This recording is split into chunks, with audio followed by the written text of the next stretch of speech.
Welcome to ETHA Live Fully with Kratom podcast. I'm ETHA co-founder Victor, and with me is fellow co-founder Alexander. Morning, Alex. Good morning. How are you today? I'm pretty good.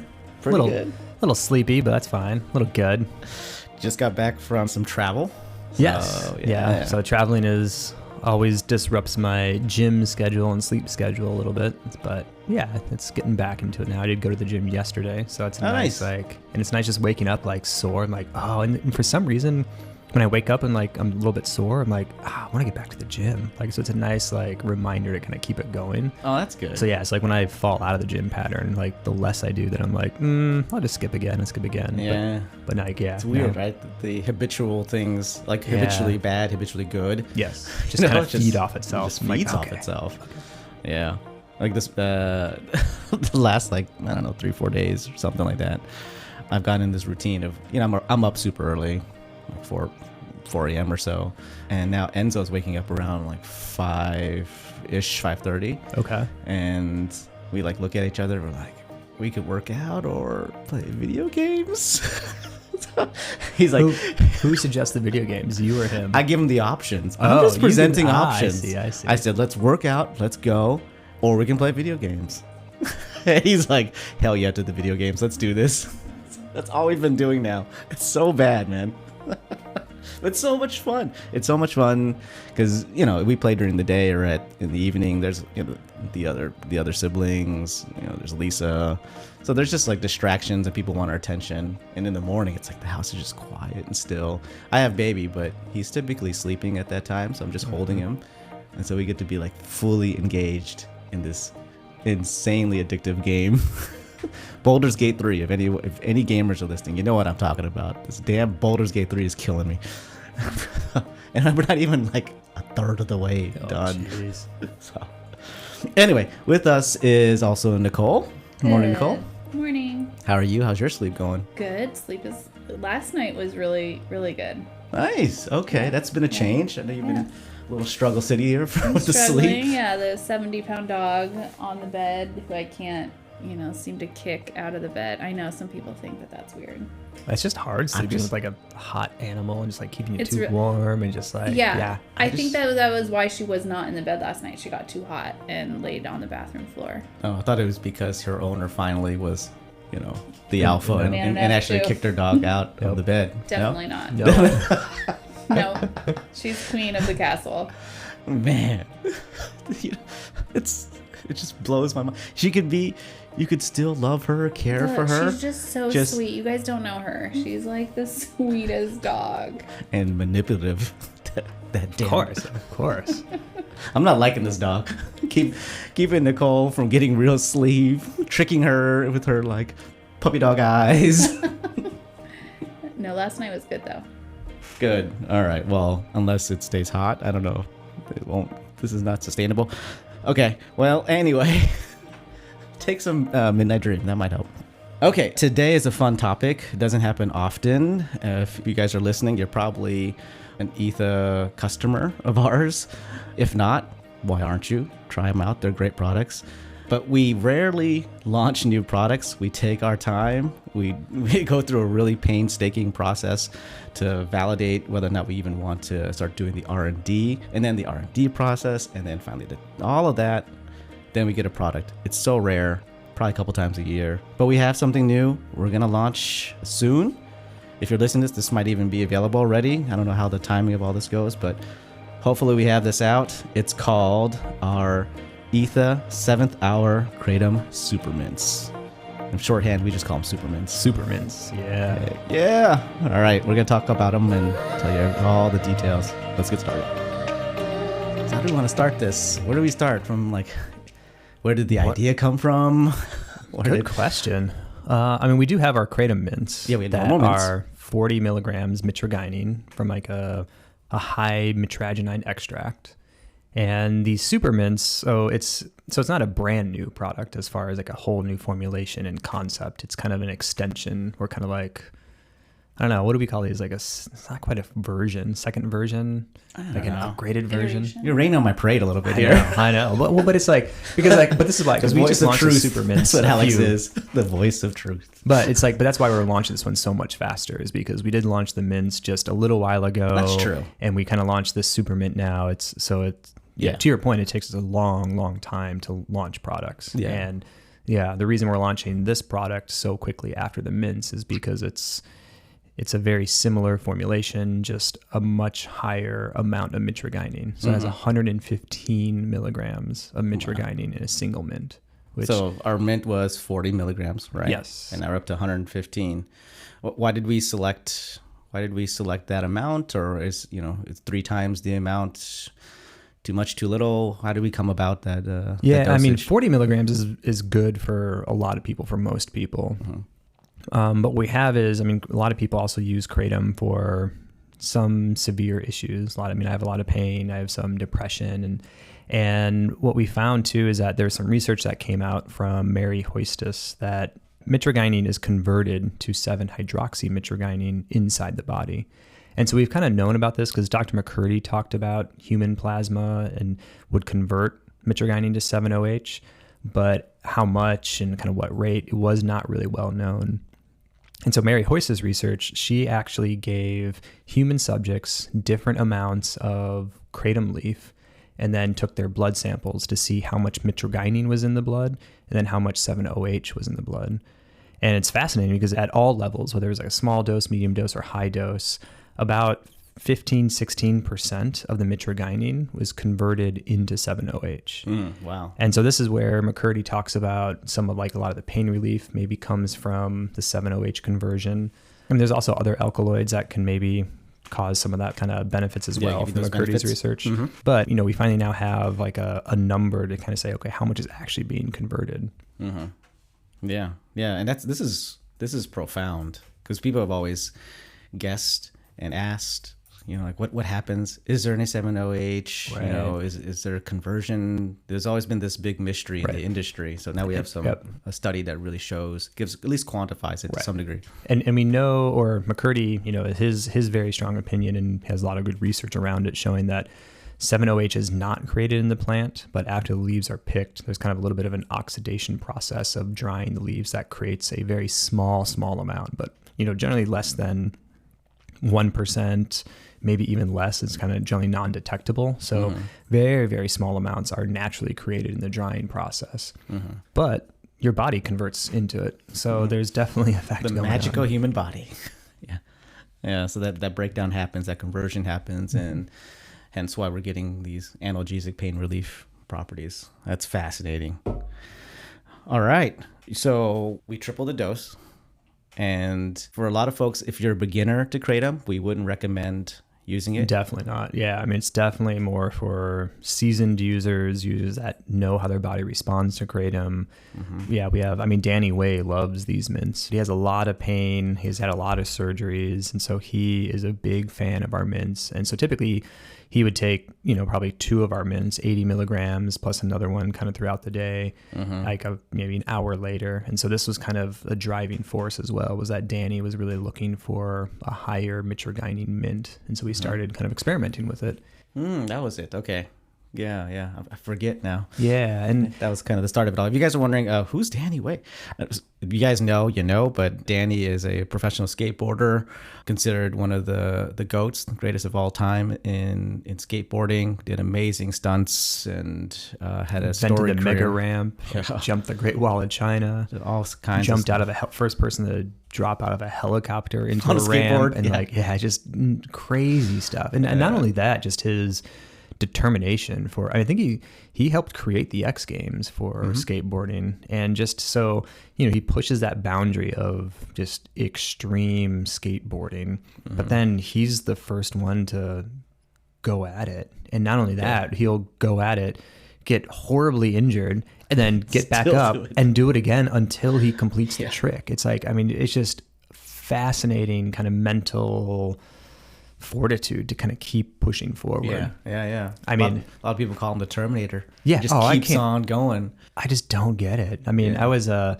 long time ago, I think we talked about this. A long time ago, I went to like a gymnastics class and like a parkour class. And so this is like inside like a gym where there's, like the trampoline floor, the bouncy floor, there's soft foam stuff everywhere. So you're learning on this thing and you can like run and like jump and kind of go over stuff. And Mike Regala, our friend, was like with me. This is years ago we did this. And one time we were like traveling into Atlanta, and this was like right after we'd been doing this for months, going to this parkour class, learning all this stuff. And we were like, oh, this is good, jumping around and all this stuff. Let's test our skills, baby. And then for us to go into a park, so this is just a park, grass, and then there was like a little like concrete shelf, and like we just like, where you'd run, jump, kind of put your hands over and kind of like put your hands through and then go through. But just the mental block of, oh, if I mess up on this, that's concrete. These are my shins and my face. It was so much harder for me to even attempt to do it that my body was just like, nope, you can't do it. But yet if it was like in the gym where it just, didn't really care because it was foam, if something happened, I just fall and stuff like, but yeah, that mental block for me was so debilitating that it was just silly. I was just like, how is this possible? So yeah, I can't imagine what. Did you guys do it though? Maybe. Can you remember? I don't know. Maybe. I think so. The trauma. Yeah. But it was like running up. Nope. Oh, the amount of tries just to run up and do it was so pathetic for us. But, and Danny has zero of that. No, and Danny just goes. Yeah. And then after he gets injured, then he goes again. Like I didn't even get injured. I was just like, I came like, nope. I'm good. So he had that great wall. He like busted his leg and everything, had major surgery afterwards. But he broke his ankle. Yeah, because I guess the government wouldn't let Danny practice, and so he like set up this ramp, and they wouldn't let him practice. And so finally, like the night before, because and they had the government or like police around the whole thing, like stopping him from like even going on the ramp the whole time. And so apparently, like the night before he's supposed to jump the next day, he was like, I gotta fucking like practice and make sure this like ramp actually works. And so like as when the sun was setting, they were like the guards finally were like, okay, well we're just gonna leave now. So as it was like barely light coming out, sun setting, Danny like went for it and jumped, but then like smashed his ankle and had to like change part of the ramp before the next day. So the night before, he was like injecting his ankle with like these lidocaine shots just so he could numb it out. And so the next day he jumped it on one foot, broken ankle, and then one leg, made it across. Then he's like, I can do that again. And he's like, I'm gonna do it 360 this time. So first time he just goes and makes it work, and then by the end he was like jumping, doing 360s across it. Yeah. It's just with a broken ankle. Yeah, it's insane. You know what I find too? I used to be so much more fearless as a kid in my 20s and 30s. I did all kinds of crazy stuff. I like to do like amateur parkour stuff, jumping over fences, doing all kinds of flips and things. And recently, I literally went to the same park that I went to maybe 15 years ago, give or take, and there's pictures and videos of me doing this jump off like one area off to like a small little platform and then off to another area. And I was like, oh, this is the spot I did that thing. And I showed Lisa and we're like, yeah. And then Enzo's like, oh, cool. Show me. And I was like, yeah, I guess I could get up and like, no, it's not happening. This is dumb. Why would I even do this?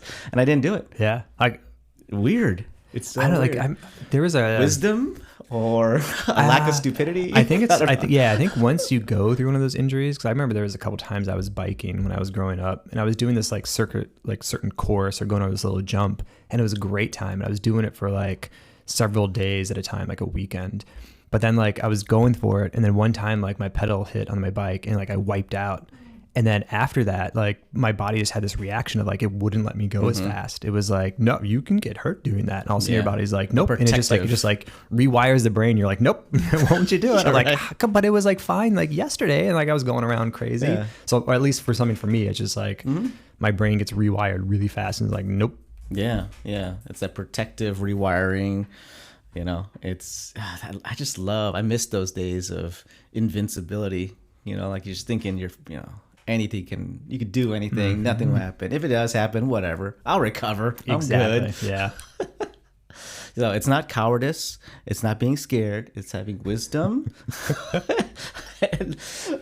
Anyway, so yeah, that's right. I totally forgot that Danny helped us to even think about increasing the dosage, and of course, that amount we had to be very careful on how much we want to include, and so that's part of the process. But yeah, now we have them. I think they're amazing. I like using them for kind of different use case. I don't use them for my kind of management of pain. I still stick with our whole leaf tablets. Mm-hmm. I like using them if, I've had a long day at work and then I have to go out, especially if it's like a business thing where you have to be on and not just, you can't just be relaxed. You have to be like a little bit, on. And I love taking the supermints. It gets me jazzed up, but focused. I feel positive. Yeah. I'm just ready to go. Yep. So. Yeah, for me, like the surprising part about the super mint for me versus just like our normal mint is I kind of get like this noticeable antidepressant effect. Yes. That just feels, and it's just kind of sustained for like hours. I'm like, this feels just like, I feel really like a really, really good day today. And it's just, that's the part that I really like is that antidepressant effect. Yeah. I don't know if it helps somewhat with my pain, but I kind of switch back and forth between sunrise and sunset, just depending on like the tightness of the muscles that causing the pain in that side. So I still have to kind of figure that out, on my day-to-day basis. But I definitely like the super mints for that antidepressant effect. That seems to be really interesting. Yeah, it's just such a great mood boost. I don't think I have any issues with depression, but I prefer. I'm generally a positive person, but I even notice when I'm taking a supermint, I'm almost to the point. I'm a little too happy, too like giddy and silly. I get kind of like on the sillier side of things, But it's fun. It's good. It's a wonderful product. If you're wondering why we're calling it Seventh Hour, so if you notice, all of our products correlates to some time in the day. At least we tried. We said sunrise, beginning of the day. Folks typically, when they wake up in the morning, want something to, give them a little boost in energy, restore that energy, get them awake, alert, ready to seize the day. And so we have that. And then we went to like sunset, nightfall, midnight dream. These are kind of later in the evening, helping to promote relaxation, help to promote deep sleep. And so we said, okay, we're going to create a new product. Let's try to figure out another kind of what part of the day, right? We had a lot of it already covered, literally from sunrise to sunset, even midday with our midday gold. And we came up with Seventh Hour because I'll be very honest about it. In the last year or so, I've been doing a lot, like as a side kind of hobby, I've been really interested in like ancient civilizations. I think it's just like everybody. I thought you were going to say Hot Wheels. What's your hobby? Hey, you can't tell people. That's my son, all right? It's not me. I'm so excited. I got 2 new Hot Wheels this morning. It's so cool. I got to show you one. It's really cool. There's this thing called Knot Wheels. It's like a little, it's not it's still made by Mattel. Okay. But it's not it's like a broken down beater car. That's fun. They made a little, I'll show you. It's hilarious. So I can't wait to get that thing. Yeah, Nicole could pull it up on the screen here. Okay, so ancient spirituality, wisdom, and what your hobby is. Yeah, right. Fascinating obsession. So I'm super into. We listen to Rogan together. He always has folks on. There's Graham Hancock. There's all these folks that are really into ancient civilizations, and so it's super fascinating to me. And Seventh Hour is actually used in ancient cultures and in ancient religions. So in old Jewish faiths, old Christian faiths, all the way back to it's hard to be serious about this when you pull up the Knot Wheels on the screen. What is coming out of the door? What is like we don't know. I don't even know what that is. It's like rust on the side of the car. That's awesome. That's so funny. Missing wheel and everything. I love that it says like cinder blocks not included. That's funny. Anyway, Seventh Hour was used to denote kind of like high noon around 1-2 p.m. depending on the interpretation. And that is kind of the hottest point of the day. And so like that was like that's what it really is, but what it ended up symbolizing was kind of the height of human struggle. So this is the time when things are the toughest, the hardest. And so whenever these ancient texts refer to the Seventh Hour, they were not only talking about like it's literally 1 p.m. But they were also saying this was the 7th hour of this situation. This was the hardest, the toughest part of whatever was going on. And so we overcame it through, enter, God or, deity or whatever it is, or just the human, fortitude to get through something that's tough. And so we said, wow, I think that really does describe this product, especially from what Alex was describing in his use case. It's such a powerful product, and it has that ability to get you through some really like the hardest parts of your day, what you're going through, and especially on the kind of the mood side, the depression side of things. And sometimes you just need a nice boost of energy to just get you out of a funk, and that's what this product does. And so that's why we called it 7th Hour. I hope you guys Google it. You can see what all the references I'm talking about. Hope you guys enjoy it, and buy a Not Wheels. Not Wheels. Don't buy it, actually, because it's limited edition. It probably won't even be available by the time this thing comes out.